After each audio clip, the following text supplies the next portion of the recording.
पहले किसी को ज़हनी मरीज़ बनाते हैं और फिर उसको कहते हैं कि अब हमें आज़ाद कर दो।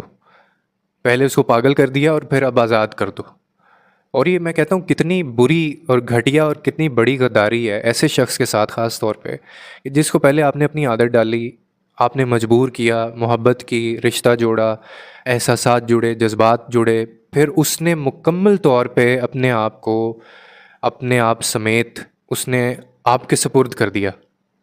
आपके जब सुपुर्द कर दिया तब आपको ये पता चल गया कि अब इसको मैं जैसे चाहे मर्ज़ी इसको मैं इस्तेमाल भी कर सकता हूँ, इससे मैं फ़ैसले भी दिलवा सकता हूँ। और फिर एक ख़ास वक्त के बाद आप उससे रब्ता ख़त्म कर दें, या एक टाइम के बाद आप उससे दूर रहना शुरू कर दें। आप उसको कहें कि मुझे तुम अच्छी नहीं लगती, या मैं तुमसे बेज़ार बेज़ार होना शुरू हो जाते हैं। मानते भी नहीं हैं फिर हम लोग। सच बोल दें ना तो तकलीफ़ कम हो जाती है। ना अगले बंदे को ये कह रहे हैं कि मैं तुमसे बेज़ार हो गया हूँ,